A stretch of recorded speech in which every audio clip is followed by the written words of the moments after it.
Hey, vinyl community, welcome back to a new episode of RB's Vinyl Corner. It's extremely hot here in Holland right now. We are in the middle of a heat wave, so I'm sweating all over. Excuse me for that. So we're already like three quarter into 2020, which means that this year is actually the 50th anniversary of Elvis Presley's marathon recordings in Nashville. And therefore, this year we can expect a couple of box sets that commemorate on that 50th anniversary. And we're going to start with the release of a massive box set, special edition 50th anniversary of That's the Way It Is. Now we can ask ourselves and wonder if this is going to be a box set worth purchasing, because at this point, I can't help but feeling that they keep releasing and re-releasing stuff from the That's the Way It Is sessions, and I wonder if that well isn't dry out already, or whether they should come up with one final box set that just contains everything, because they keep doing this. Over the last course of years, we already had so many releases surrounding the That's the Way It Is event in 1970. A couple of years ago, we had this fantastic box set with the DVDs and all the CDs and the concerts and the rehearsals inside. A couple of years earlier, we had a fantastic box set. The FTD label has been releasing a couple of releases that were focused on the That's the Way It Is sessions, and the FTD will also come up with another book set in combination with all kinds of stuff.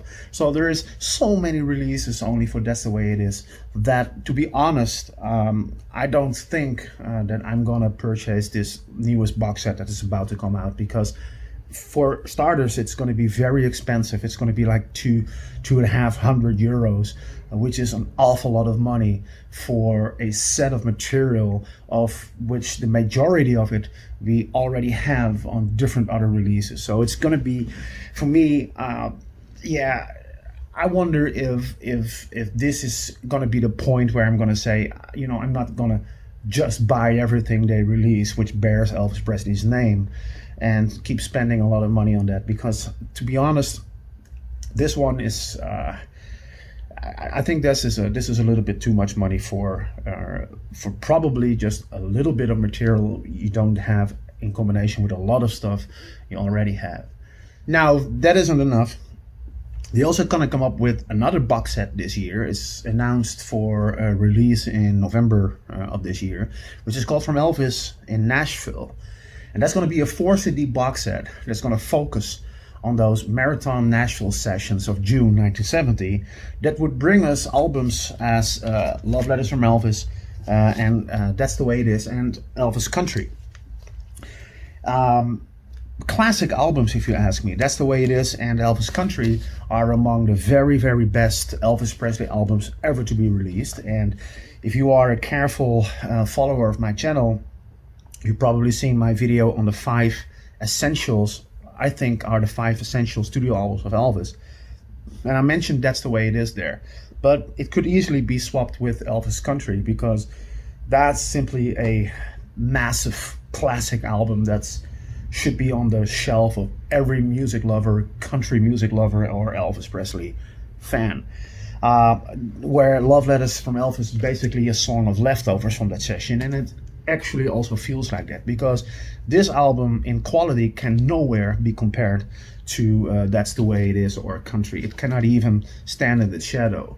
Although it has a song like It Ain't No Big Thing But It's Growing, which would have fit perfectly on Elvis Country, or even a song like well, that's basically actually the only standout song on this one. When I'm Over You is pretty nice, but overall, in my book, not a classic. Not a bad album also. I mean, I play it once in a while, but it's certainly not one of his best. Anyway, is this gonna be a set worthwhile purchasing? Because also a lot of releases in the past focused on those sessions. whether it be from FTD, whether it be from Sony. There are quite some releases that focus on those sessions. And then we have the latest FTD releases like the Love Letters from Elvis vinyl, and also the classic album series, which already contained a lot. And then the same with Elvis Country, and that's the way it is. So there is already a lot of that stuff. They're also going to release a beautiful 2 LP set, with contains highlight from the session. That's going to be one I'm going to purchase for sure. I mean, that's going to be a nice addition to the collection. Not really sure about the 4 CD set. That will completely depend on the price of that one. Now, last year in 2019, we celebrated another 50th anniversary. This is where we celebrated the 50th anniversary of Elvis Presley's return to performing live on stage. And we celebrated that with a massive box set with 11 CDs containing 11 concerts from that engagement. Really interesting stuff, really cool. And alongside that box set, they also released a wonderful vinyl record, which is called Elvis Live from the International Hotel, August 26, 1969. Now, this is a wonderful album, and you can compare this one to an album which I did a review for in one of my earlier videos, which was called Elvis Presley Hot August Night, which was an FCD release. And that album contained a lot of stuff that was used for the Elvis in Person album. So that had the complete concert, and it's an amazing record.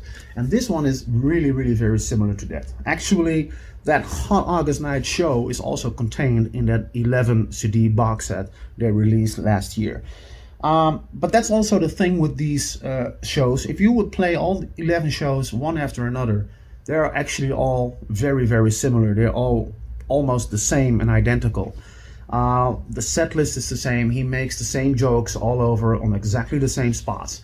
And if you forward this a year later to 1970 and you listen to some of the albums that would made up the That's the Way It Is album and the documentary, you would see that he was still making the same jokes. But other than that, he was in fantastic shape in this period of time.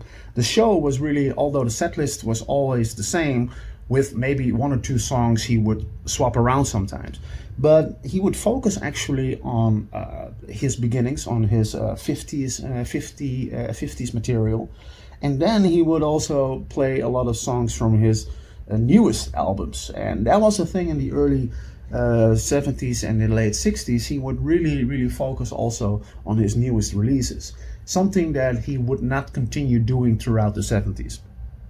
So here is a beautiful album that I just wanted to show you. It's a fantastic concert. It's really, sound-wise, this one is really amazing. It has the Vic Anasini masters, which I think all the albums that are mastered by Vic Anasini are, for me personally, the definitive mixes on the Elvis records. They are fantastic, and they can keep remastering all those albums and all that stuff, and can keep doing that. But I think that with the Vic Anasini masters, they actually really reached the utmost top, and it's going to be very hard to top that. And probably it's also not really, there's no use of doing that anyway. So let's have a look at this album. Elvis International Hotel, August 26, 1969. You open this up, you get this great view of the International Hotel with all the typical Elvis announcements on there. Really cool. And then you see a 3-panel of pictures here that's actually wonderfully done.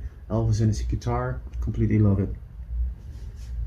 And on the back, another picture of Elvis and his guitar, and some liner notes as well, and the track listing, of course.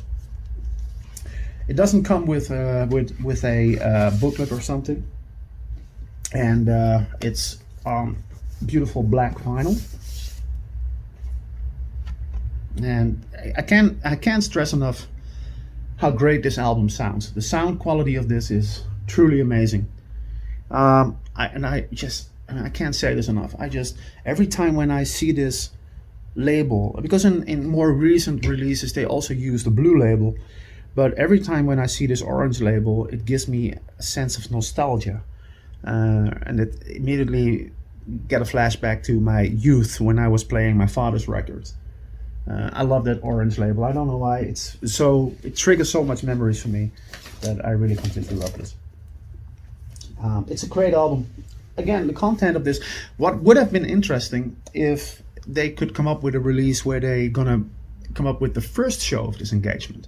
And I don't think it's ever recorded. So, but I know that they recorded the third one. There is a soundboard recording of the August 3 show. And it's really cool if you listen to that. I think it was released on FTD as Elvis Return to Vegas. I think that's the one. And that has the August 3 show. And that's amazing because that's all the way in the beginning of his return to stage. So he's really sharp, and you can still hear that raw voice, which is, I think, is wonderful. Hopefully they will come up with a vinyl release of that in the near future as well. But this one, guys, if you don't have this, you should really purchase it. It's a really fantastic album. It's Elvis International, August 26, 1969. Look at this fantastic picture. There you go. Anyway, I hope you enjoyed this episode. Yeah, let's look forward to the new releases that are coming out. Again, I think I'm going to skip on the That's the Way It Is one. But hopefully they will come up with a interesting vinyl release surrounding that box set as well. But I'm surely looking forward to the From Elvis in Nashville vinyl record. And once I will have that, of course, I will drop it here on a video for you to share it with you as well. So, see you in the next video.